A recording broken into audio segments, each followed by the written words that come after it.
샬롬 반갑습니다. 주님의 이름으로 환영하고 축복합니다. 오늘 주사위 채널에서는요. 장기화되고 있는 이 코로나 사태, 교회의 대안책에 대해서 얘기해 보려고 합니다. 지금 코로나 사태가 장기화되고 있습니다. 장기화되고 있다 보니까 특히 소형 교회, 작은 교회, 큰 교회들도 말할 것 없겠지만 이 장기화됨으로 인하여서 많은 사역자분들, 교역자분들, 그리고 담임 목사님, 목회자분들이 참 많은 고민이 있을 거라 생각을 합니다. 첫 번째는 이런 고민이겠죠. 성도들이 제대로 예배 드리지 못할까 노심초사하는 그런 목회자의 마음, 그런 것 같아요. 그리고 두 번째는 이 코로나 사태로 인하여서 우리 성도들이 육신의 건강이 좀 해쳐지지 않을까 그런 고민을 하시는 것 같아요.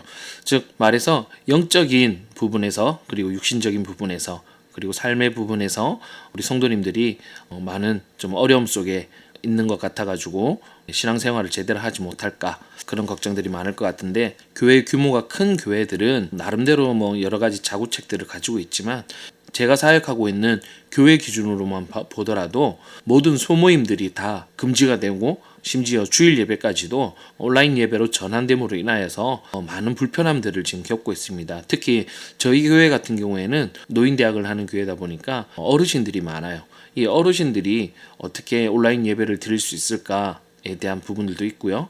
또 뿐만 아니라 향후 이 코로나 사태가 혹시 진정되고 좀 잔잔해진다 하더라도 분명히 이 코로나 외에 또 다른 어떤 바이러스가 우리를 또 위협하고 또 힘들게 할 것인데요. 앞으로 분명 이런 사태는 계속해서 발생을 할 것 같습니다. 이런 바이러스의 요인으로 인하여서 사회적인 큰 무리를 빚는 이런 사태를 바로 팬데믹 쇼크라 그러고요. 그러다 보니까 사람들 간에 요즘 이런 말이 나오죠. 언택트 시대이다. 즉 사람들과의 접촉하는, 대면하는 그런 부분들이 점점 더 줄어들게 될 것이고 심지어는 없어지게 될 것이다. 그러다 보니까 교회에 어쩌면 좀 직격타로 충격이 있지 않을까 그런 고민들을 많이 하는 것 같습니다. 이런 코로나 사태가 계속 장기화되고 이런 팬데믹 쇼크가 지속되어지고 또 이런 언택트 시대를 살아가야 될 이런 시대가 이제는 어쩌면 우리의 일반적인 삶이 되지 않을까 그런 고민을 좀 한번 해봅니다. 왜냐하면 제가 근거 없는 얘기가 아니라 의료계에서는 이미 언택트 시대, 즉 이제 코로나로 인하여서 장기화돼서 서로 대면하고 접촉하는 점들이 사라지는 그런 사회 문화 속에서 살아가게 될 것이다라고 많은 학자들이 지금 얘기를 하고 있습니다. 어쩌면 규정된 사실일 것 같습니다. 그렇다면 교회가 가만히 있어서 될까요? 그렇다면 교회가 어떤 고민을 해야 될까? 그렇다면 교회가 어떻게 하면 이런 국면을 맞이했을 때 최소한으로 살아남을 수 있을까? 또 그리고 이 교회를 유지해 갈 수 있을까? 저도 3, 4개월 정도 고민하며 또 기도하는 가운데 하나님께서 방법을 알려주신 이것을 한번 좀 나누려고 하는데, 물론 제가 오늘 나누려고 하는 이 방법이 이미 잘 하고 계신 교회 그리고 또 목사님들도 계실 거고 목회자분들이 계시겠지만 제가 오늘 이렇게 말씀드리는 것이 교회가 지향해야 될 그런 부분이 되지 않을까 감히 생각을 해봅니다. 그것은 바로 가정예배의 회복입니다. 제가 오늘 이렇게 말씀드리려고 하는 모토는 바로 가정으로 돌아가자입니다. 제가 어릴 적 교회 다닐 때만 하더라도 가정 예배가 제법 있었어요. 가정에서 예배 드리는 그런 가정들이 제법 있었거든요. 일주일에 한 번씩 모이든 일주일에 두 번씩 모이든 또는 매일이든 그렇게 삶을 나누고 또 말씀을 붙잡고 가족들 구성원들끼리 서로 기도하며 또 이야기하며 그런 시간들을 갖는 모습들이 있었는데 글쎄요. 언젠가부터 이 가정 예배가 없어졌다라는 느낌이 좀 들었습니다. 가정은요, 신앙에 있어서 가장 기본적인 최소한의 구성 단위입니다. 정부에서 여러 가지 이런 코로나 사태들 때문에 많은 제재들이 있잖아요. 사회적 거리두기를 통하여서 심지어는 지금 언론 매체를 통하여서 얘기하고 있는 것이 바로 가급적이면은 바깥에 나가지 말라, 사람들 모임을 하지 말라, 소모임도 하지 말라, 예배 모임도 하지 말라, 기타 여러 가지 그런 사회적 거리두기를 하고 있지 않습니까? 그러다 보니까 가정에 대한 제재, 가정에 대한 어떤 그런 모임을 모이지 마라 그렇게까지 지금 하고 있진 않아요. 그리고 앞으로 사회적 거리두기가 3단계에 접어든다 하더라도 가정에 대해서만큼은 제재하지 않을 겁니다. 단 가정의 구성원 중에서 누군가 한 명 이 코로나에 확진이 된다라면 격리를 해야 되는 문제가 생길 수 있겠지만, 그렇지 않으면 사회적 거리두기 3단계가 발령된다 하더라도 가장 최소한의 모일 수 있는 기본적인 단위가 바로 이 가정이라고 저는 생각을 했습니다. 이리저리 찾아봤더니요, 제법 그래도 많은 수의 교회들이 가정 예배를 지금 하려고 많이 애를 쓰고 계시더라고요. 제가 아는 어떤 교회는 담임 목사님께서 가정 예배를 매일매일 영상을 통하여서 가정 예배를 드릴 수 있도록 그렇게 매일매일 설교와 또 강의를 하시는 그런 목사님들도 계시고요. 또 어떤 목사님들은 온라인 플랫폼을 통하여서 가족들을 케어하는 그런 모습들을 발견하게 됐습니다. 그래서 제가 사역하고 있는 저희 교회에서도 이번 주부터 가정 예배 그러면 뭔가 좀 무겁다라는 얘기가 있었는지 모르겠지만, 그래서 가족 묵상이라는 그런 타이틀을 가지고 이번 주부터 각 가정마다 그렇게 예배를 드리도록 그렇게 시행을 합니다. 글쎄요, 저는 가족 묵상 물론 좋습니다. 그런데 제가 얘기하고 싶은 이유는 뭐냐면 가정 예배입니다. 우리의 신앙이라는 것은 부모로부터 물려받는 하나의 유산인데요. 물론 지금 현재의 부모 세대들은 어쩌면 우리의 부모들에게 그 신앙을 유산으로 받지 못했을 경우도 있을 것 같습니다. 즉 믿음의 1세대인 경우가 있을 수도 있겠습니다. 그렇기 때문에 오히려 자녀들에게 이 믿음의 유산을 남겨줄 수 있는, 전해줄 수 있는 가장 기본적인 그 범위가 바로 가정인 것입니다. 성경에서도 가장 최초의 예배의 모습은 바로 가정에서 이루어졌다고 봐도 과언은 아니겠습니다. 제가 배운 바에 의하면 가정이 가장 신앙교육의 기초가 되어지는 그런 기본 단위다라고 그렇게 배운 적이 있었거든요. 그렇듯이 이 가정 예배가 살면 교회도 살아낼 수 있을 것 같습니다. 그러면 이 가정 예배를 어떻게 드려야 할지는 이제는 각 교회마다 숙제로 남아 있는 것 같습니다. 많은 목회자분들이 이 내용을 좀 보셨으면 좋겠고, 또 많은 사역자들 그리고 믿음 생활하고 계시는 성도님들이 이 영상을 좀 보시면서 가정 살리기 프로젝트, 가정 예배 프로젝트 이런 것이 좀 전국적으로 좀 확산되어지고, 그래서 예배가 살아날 수 있는 그런 계기가 되었으면 좋겠습니다. 저희 교회에서는요, 양식을 만들었습니다. 그래서 맨 윗부분에는 제가 이미지로 올릴 수 있으면 한번 올려볼 건데요. 맨 윗부분에는 한 주간의 삶을 서로 좀 나눌 수 있는, 그래서 글자로 직접 적어볼 수 있는 그런 부분이 있고요. 그 다음에 또 중반부와 하반부에서는 이제 지난주, 그러니까 이번 주에 주일 예배 때 강론되었던 그 설교의 내용을 간단하게 요약을 해놨습니다.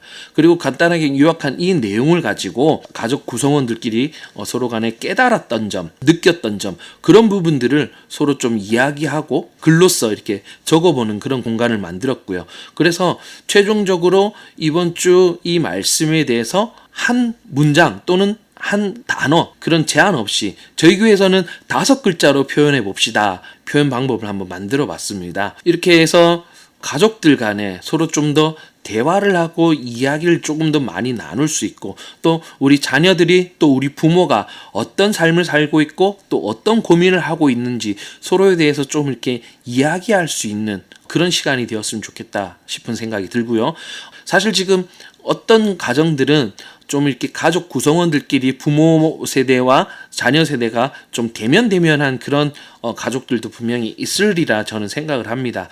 그래서 대화하는 것이 힘들다 그러면 글로 적어서라도 서로의 내용을 좀 공유했으면 좋겠고 함께 나눴으면 좋겠다라는 그런 생각이고, 이런 종이 페이퍼를 만드는 이유는 무엇이냐면은 롤링 페이퍼 있잖아요. 그죠? 롤링 페이퍼처럼 서로의 이제 생각들과 또 삶의 부분이나 기도 제목이나 고민하고 있는 부분들, 그런 부분들을 서로 적고 또 말씀에 대해서 서로 받았던 부분이, 은혜 받았던 부분이 개개인별로 다 차이가 나기 때문에 그런 부분들을 서로 부모와 자녀들끼리 글로써 적어서 서로 돌려보는 거죠. 가족들끼리 아빠가 적은 거 엄마가 보고, 엄마가 적은 거 아들이 보고, 아들이 적은 거 동생이 보고, 이렇게 가족들끼리 서로 돌아가면서 이렇게 돌려서 한 번씩 읽어보고, 그렇게 하면서 우리 자녀가 이번 주는 말씀을 통해서 이런 은혜를 받았구나.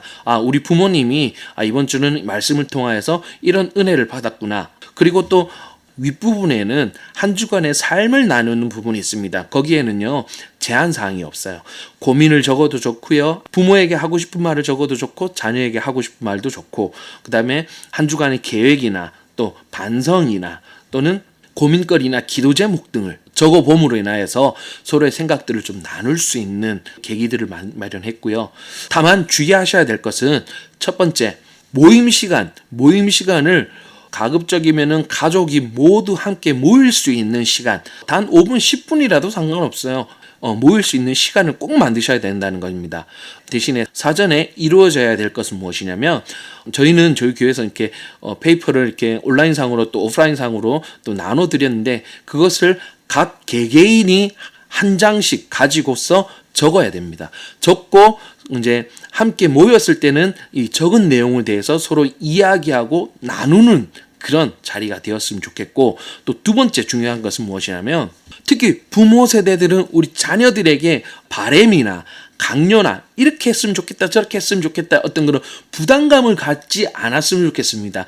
자녀들에게 좀 격려의 말을 해줬으면 좋겠고, 좀 위로의 말을 해줬으면 좋겠고, 우리 자녀들의 비전들에 대해서 힘을 낼 수 있는 그런 응원의 메시지를 가급적이면 좀 해주셨으면 좋겠고, 자녀들은 상관없어요. 자녀들은 우리 부모들에게 좀 바람이 있는 점을 좀 적어도 괜찮을 것 같습니다. 왜냐하면 부모와 자녀니까요. 그래서 저는 이런 가정 예배가 이렇게 이루어짐으로 인하여서 조금 더 말씀 중심으로, 또 삶을 나누는 중심으로 서로가 서로를 조금 더 친밀해지고 더욱더 알아가고 함께 고민하는 그런 가족 공동체가 되었으면 좋겠다. 그래서 하나의 그런 틀을 만들고요. 그러고 나서 이제 목회자분들이나 이제 교회에서는 이런 이 한 주간의 이런 삶에 나누었던 부분들을 교회로 제출을 받는 거죠. 제출을 받아가지고 거기에 목회자분들이나 사역자분들께서 거기에다 코멘트를 달아주시는 거예요. 그리고 축복의 말씀과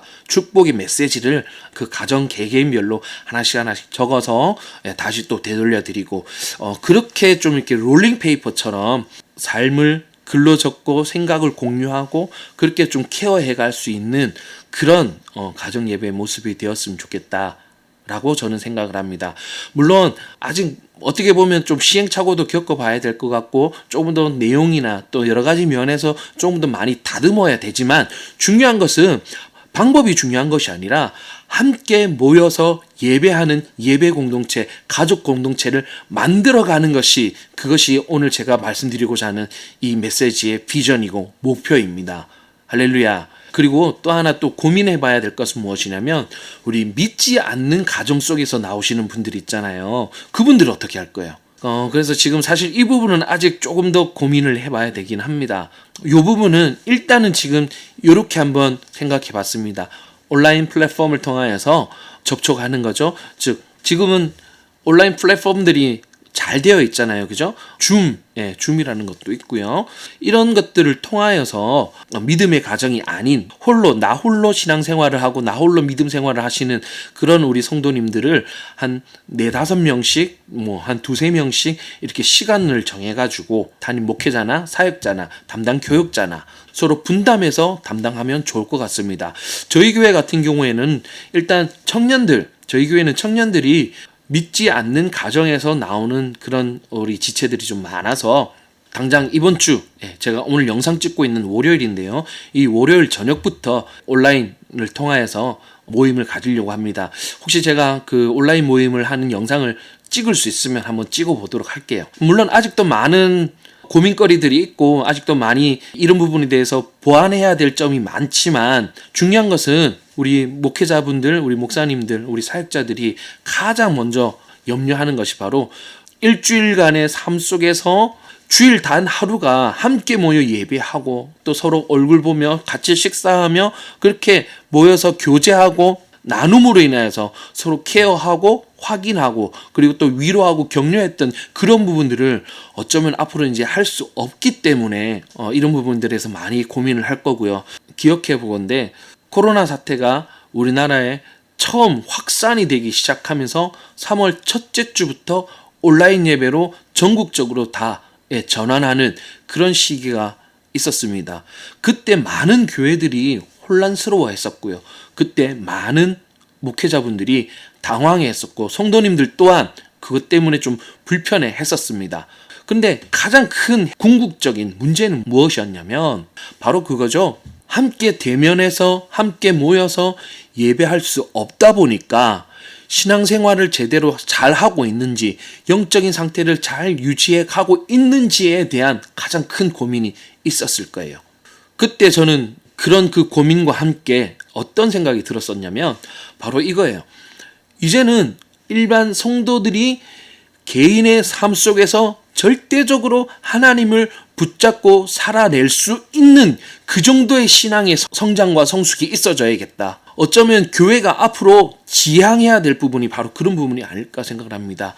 성도들을 복잡 다양한 사회 속에서 고단함 속에서 살아가고 있는 그 삶 속에서 얼만큼 믿음을 가지고 그리고 말씀을 중심으로 또 그 삶 자체를 예배를 드리도록 하게끔 건강하게 성도들을 세워갈 것인가.